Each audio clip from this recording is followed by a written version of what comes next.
భట్టి విక్రమార్కుల కథలలో విక్రమార్కునికి పట్టాభిషేకం అనే కథను చెప్పుకుందాం. కేశవవర్మ ప్రజారంజకంగా పరిపాలన కొన్నేళ్లు చేసిన తరువాత పెద్ద కుమారుడికి రాజ్యం అప్పగించబోగా అతడు పరిపాలనా వైముఖ్యం ప్రకటించి సన్యాసం స్వీకరించడానికి తండ్రి అనుమతిని కోరాడు. ఆఖరి సోదరుడు భర్తృహరి కూడా అన్నగారి బాటలోనే పయనించడానికి సిద్ధపడ్డాడు.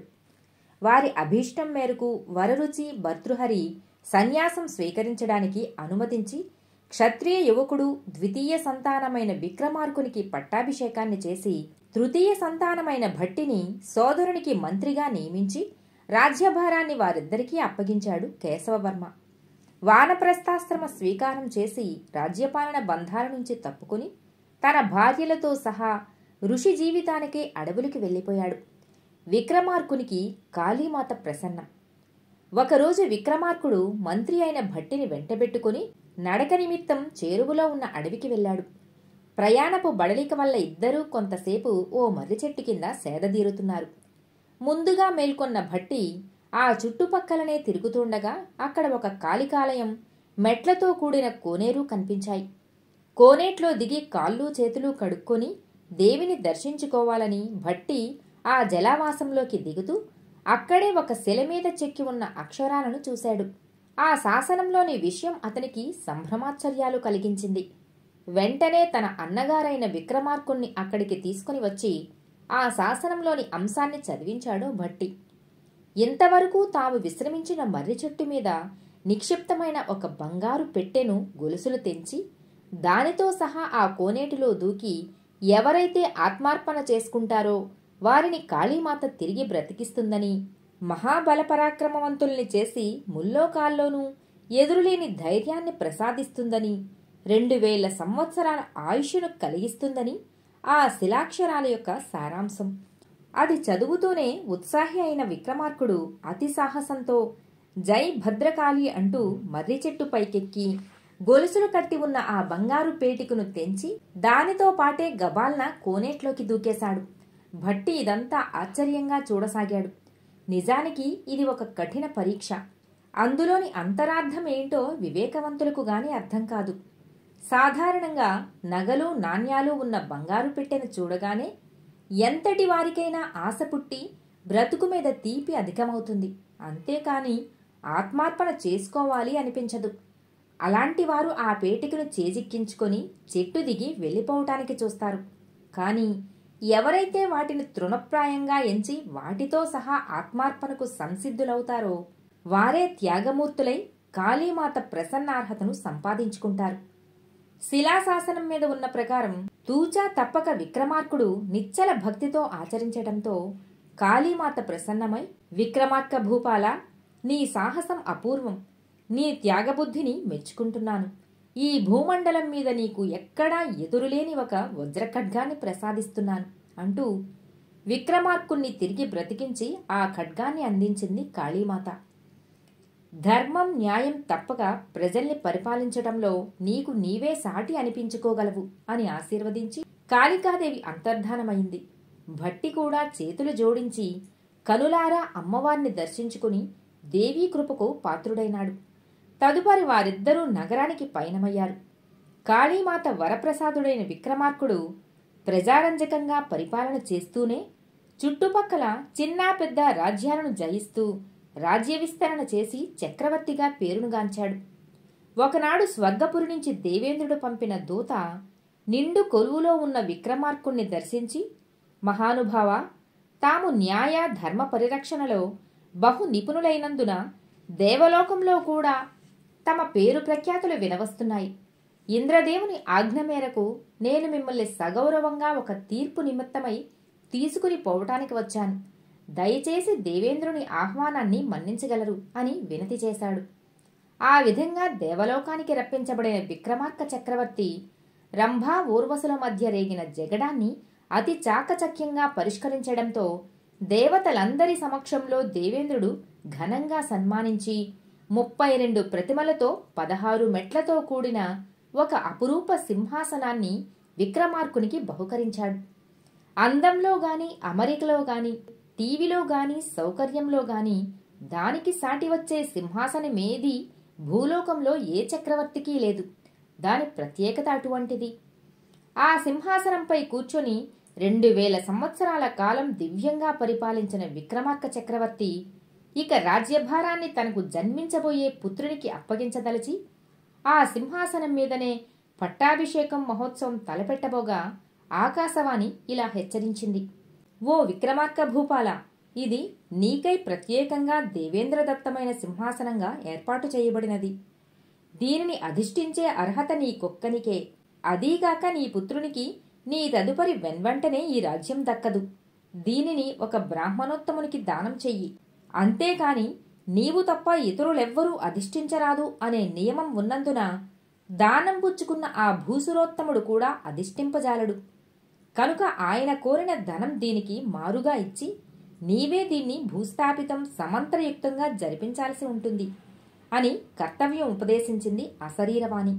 దైవాజ్ఞగా భావించి ఆ ప్రకారమే విధి నిర్వహించిన విక్రమార్కుని త్యాగాలకు దేవతలంతా ప్రశంసించి విక్రమార్క తనయునికి కూడా తండ్రికి కలిగినంత కీర్తి ప్రతిష్టలు కలిగేలాగున వరమిచ్చారు. అతడు కూడా ప్రజారంజకంగా పరిపాలించి విక్రమార్కుడు లేని లోటును తీర్చాడు. ఆ ప్రకారం బ్రాహ్మణ శ్రేష్ఠునికి సింహాసనం లభించడం, అది అతని పొలంలోనే భూస్థాపితం కావడంతో ప్రతి ఏటా ఆ పొలంలో విస్తారంగా పంటలు పండడం అంతా దైవకృపగా భావించి ఆ బ్రాహ్మణ శ్రేష్ఠుడు కూడా ఆనందించాడు. ఇలాగే కొన్ని తరాలు గడిచిపోయాయి. కొన్ని శతాబ్దాల తర్వాత ఉజ్జయినీపురం రాజధానిగా భోజమహారాజు రాజ్యాభిషిక్తుడైనాడు. ధర్మపాలనలో విక్రమార్కుడంతటి వాడని ప్రజల ప్రశంసలకు పాత్రుడైన ఆ మహారాజు మారువేషంలో అప్పుడప్పుడు సంచరిస్తూ తన రాజ్యంలో ఉన్న ప్రజల కష్టసుఖాలు విచారిస్తూ ఉండేవాడు. ఒకరోజు ఆ ప్రకారంగానే మారువేషంలో సంచరిస్తూ ఉన్న భోజరాజు అలనాటి విక్రమార్క సింహాసనం పాతిపెట్టబడి ఉన్న పొలం పక్క నుంచి వెళుతూ ఒక విచిత్ర స్థితికి లోనయ్యాడు. అదేమిటంటే ఆ పొలంలోనే మంచి మీద కూర్చొని పక్షులను అదిలిస్తున్న ఒక బ్రాహ్మణ యువకుడు దారిన పోతున్న భోజరాజుని అతని పరివారాన్ని దూరాన్నించే చూసి చెయ్యి ఊపుతూ రమ్మని పిలిచి, అయ్యలారా, ఎంత దూరాన్నించి వస్తున్నారో కదా, మార్గాయాసం వల్ల అలసిపోయి ఉంటారు. ఈ నా పొలంలోకి దయచేయండి. ఇక్కడ నేను సాగు చేస్తున్న జొన్న కంకులు తిని దప్పిక పుచ్చుకొని తిరిగి మీ ప్రయాణం కొనసాగించండి అంటూ సాదరంగా వాళ్లను ఆహ్వానించాడు. సరేనని భోజుడు అతని పరివారం గుర్రాలు దిగి పొలంలోకి అడుగు పెట్టబోతుండగా చెరచెరా మంచి దిగిన ఆ బ్రాహ్మణ యువకుడు, ఎవరయ్యా మీరు? ఎంత మనిషిని నేనిక్కడ ఉంటుండగానే నా పొలంలో జొరబడి పట్టపగలే దోచుకుపోవటానికి సిద్ధపడుతున్నారా?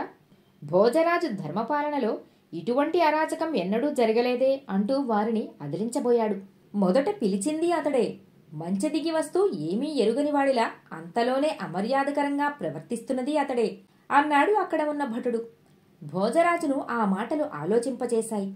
మంచి మీద ఉన్నప్పుడు ఒకలా, మంచి దిగి వచ్చాక ఒకలా ప్రవర్తించాడు అంటే అది ఆ స్థలం యొక్క మహాత్మ్యమే అయ్యుండాలి అని నిర్ధారించుకున్నాడు భోజుడు.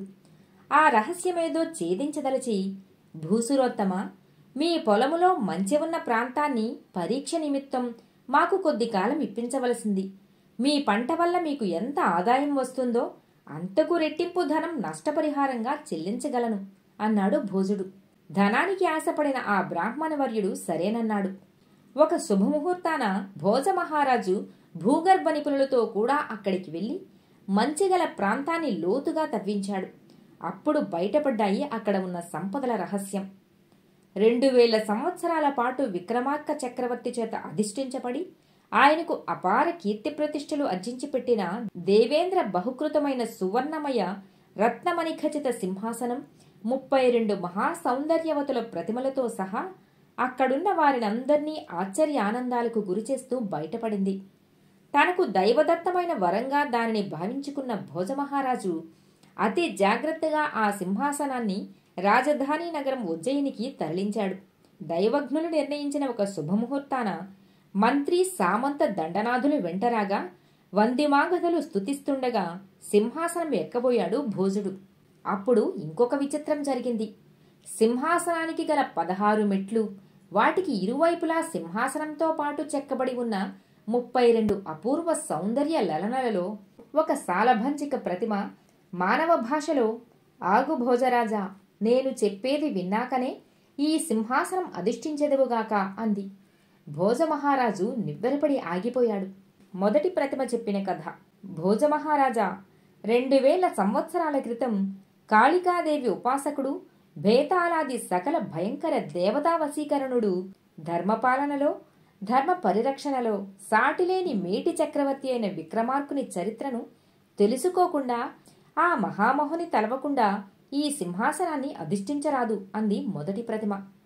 చాలా కుతూహలంగా అడుగుతున్నాను సుందరి, ఆ క్షత్రియ శ్రేష్ఠుని చరిత్రను వినిపించు అన్నాడు భోజుడు.